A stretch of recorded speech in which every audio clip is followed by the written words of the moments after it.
Coming up, a look into our men's volleyball team and their recent success. Plus, recaps of how both Chicago baseball teams have started off their seasons. I'm Natalie King. And I'm Anoushka Nair. I love your blue dress, by the way, Anoushka. And I love your pink blazer, Natalie. Happy April Fools! Let's start over. I'm actually Anoushka Nair. And I'm Natalie King. All this and so much more. Rambler Sports Locker begins now.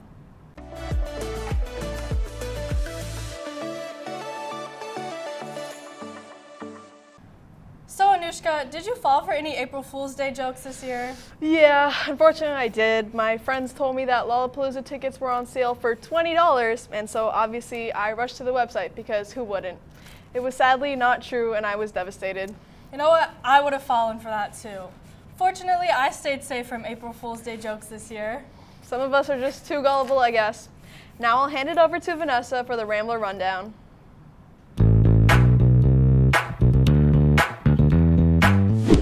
Thanks, Anoushka. Well, no need to hand it over because there's not really much to cover. Every game was canceled last week. All right, I'm just kidding. April Fools, here's an actual recap of all the games you may have missed this past week and upcoming games for the Ramblers. The men's volleyball team played Queens last Thursday and Saturday at home. It was a 6-set sweep, going 3-0 both days. The team plays its last home and regular season game tomorrow night, April 6th, versus Lewis University before the MIVA quarterfinals on April 13th. The women's softball team unfortunately didn't see the same success after its weekend against Dayton. The Flyers took the series this weekend 3-0. However, the Ramblers plan to shake off this loss as they stay on the road to Rhode Island April 6th and 7th. The women's golf team is also on the road this weekend. They will travel to Bowling Green, Ohio to close out their regular season in the Dolores Black Falcon Invitational. Lastly, the track and field team will keep it local as they prepare for the Chicago Land Championship meet on April 5th and 6th in Elmhurst. A lot of good matches to keep an eye out for. For Rambler Sports Locker, I'm Vanessa Hoxha. Thanks, Vanessa. Next, let's hear from Amelia about our volleyball boys. Loyola men's volleyball came back from a 2-game road trip to sweep Queens twice this past week. After McKendree snapped their win streak, the Ramblers were looking to build another. The Ramblers greeted the Royals at Gentile with a brutal match on March 28th. Stay tuned for more details. They returned to Gentile on March 30th for the second sweep. They snagged 42 kills and 8 aces. Redshirt junior outside hitter Parker Van Buren led, per usual, with 16 kills. He was named MIVA Offensive Player of the Week. This is his 10th weekly conference honor, more than any Rambler in history.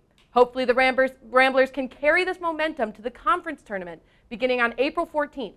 Last year, the Ramblers only lasted one round, shocking fans after their 10-game winning streak. With the season's 7-game winning streak, here's to hoping history doesn't repeat itself. Now for a full breakdown of the Ramblers' first matchup against Queens, here is RSL reporter Kirsten Richardson. Amelia Villhauer, Rambler Sports Locker. Loyola men's volleyball is back in the winning circle after defeating the Queens Royals in straight sets. We got your highlights.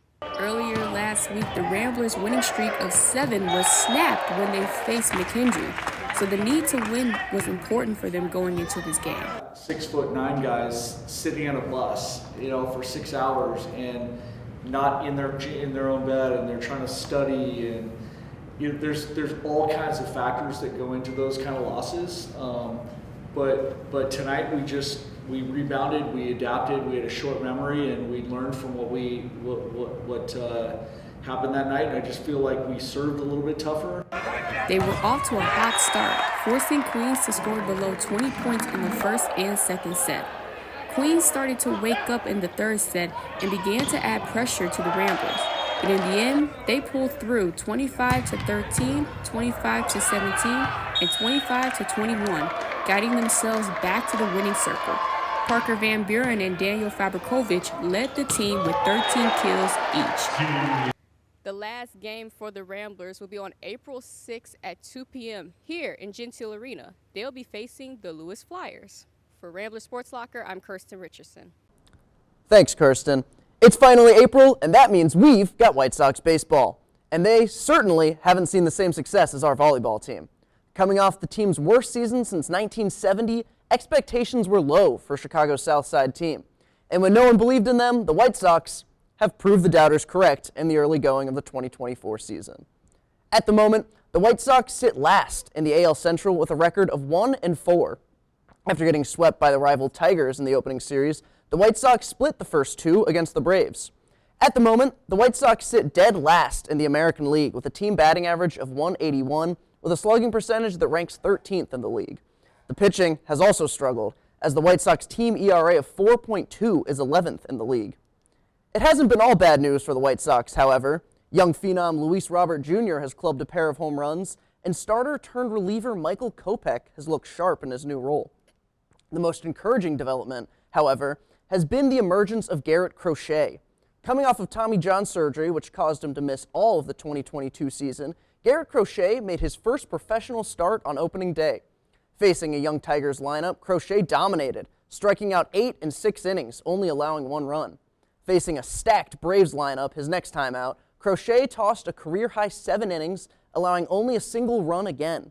In all, Crochet has struck out 16 batters compared to just 1 walk.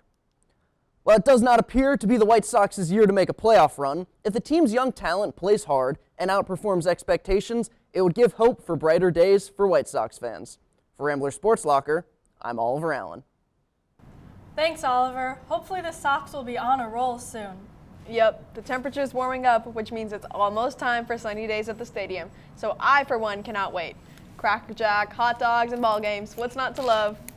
While the White Sox may have had a rough start to their season, the Cubs are 4-2 so far. I went to Wrigley for their home opener on Monday. Here are the highlights. I'm here at Wrigley Field, where the Cubs just beat the Colorado Rockies in their home opener game. Although it may be April Fool's Day, this game was no joke, and the Cubs fans showed up with spirit and support to see the Cubs fly the W. On a rainy day at Wrigley, the Cubs defeated the Rockies 5-0. Pitcher Shota Imanaga excelled in his major league debut, throwing a no-hitter into the 6th inning, giving up 2 singles and striking out 9. There was no scoring until the bottom of the 6th inning when Christopher Morel hit a pitch to left field with Seiya Suzuki and Ian Happ on first and second. The Rockies made 2 errors on the play, which allowed Happ and Suzuki to score easily. A bad throw to home on top of the errors allowed Morel to pull off a Little League home run on what should have been a single. In the bottom of the 7th, Cody Bellinger hit a single that drove in Mike Tauchman and Yan Gomes. While the weather may have been gloomy, the crowd brought energy to Wrigley. Old and new fans alike came together with excitement to see the home opener. I just been coming the last 30 years, so they're just my team. So look around, it's the energy, it's the everybody's happy today. As fans cheered for their favorite Cubs players, they also showed support for one member of the Rockies. Former Cub Chris Bryant received a standing ovation during his first at-bat in the 2nd inning. The Cubs will stay at home this weekend to take on the Dodgers in a 3-game series. For Rambler Sports Locker, I'm Natalie King. The energy at Wrigley was so amazing, and I'm so glad Cubs fans got to witness a win in their first home game of the season. The Cubs swept the Rockies in their 3-game series that ended Wednesday night. For sure. There's just something in the air at Wrigley Field, I guess. There must also be something in the water at Iowa since Caitlin Clark led the Hawkeyes past LSU to reach the Final Four in what was the most viewed women's basketball game in history. Lucas Kihmm will be discussing the impact that Caitlin Clark has had on viewership so far.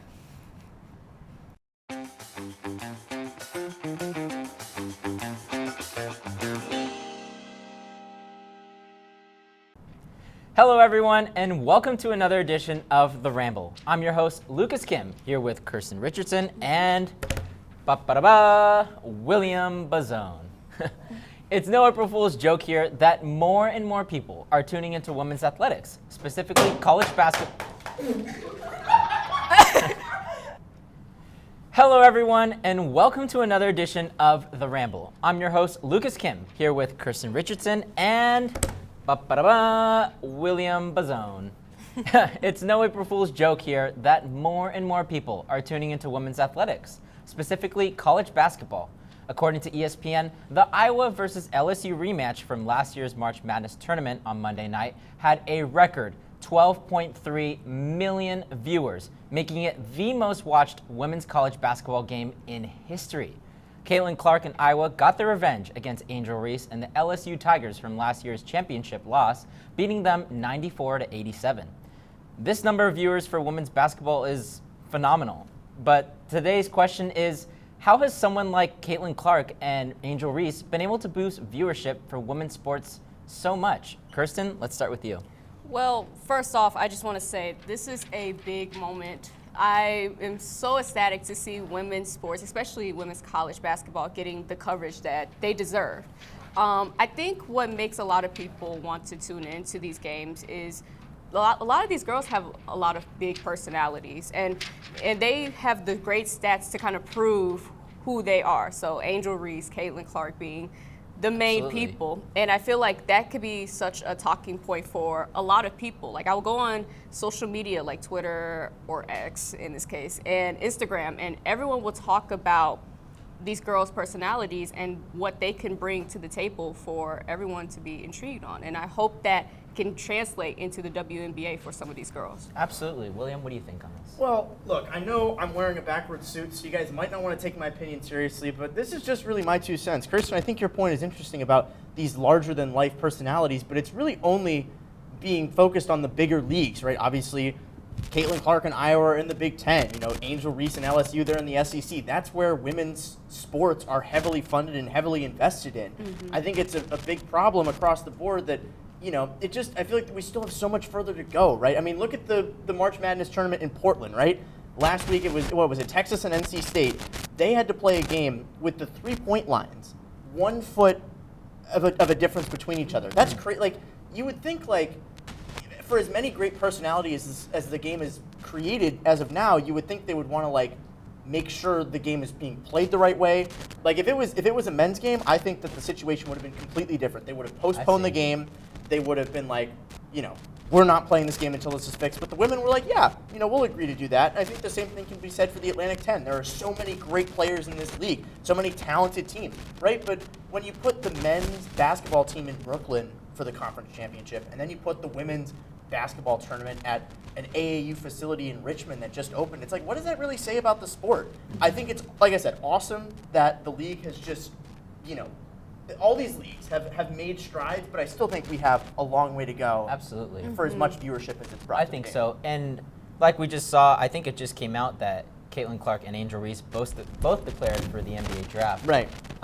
Do you think they're going to get the same traction as they did in college? I mean, everyone's watching, like, who doesn't want to watch Caitlin Clark right now? Like, or Angel Reese, you know, everyone wants to see that matchup.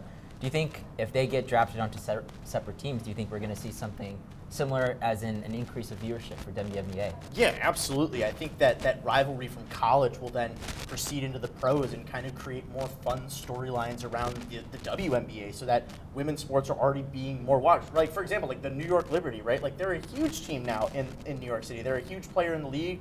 And, you know, I think that even, I know the Indiana Fever is not great. That's probably where Caitlin Clark's going to end up as the #1 overall pick. We'll see. But it could create some interesting dynamics. And there are just so many talented players coming from this pool, too, like Paige Buckers. Yes, Haley Von Lith is entering the transfer portal, so she still has another year left in college from LSU. So I just think it'll be interesting for sure to see some of those storylines enter the professional ranks. And, hey, maybe we'll be able to see some more WNBA coverage on a lot of these different social media ads. Kristen, what do you think? I 1000% agree. As NIL deals move with them, so will the fans. I don't see why anyone would kind of back away because it's WNBA. It doesn't matter anymore.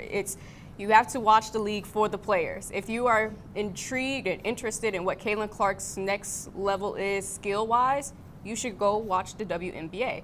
If you want to see Angel Reese flourish, go watch the WNBA.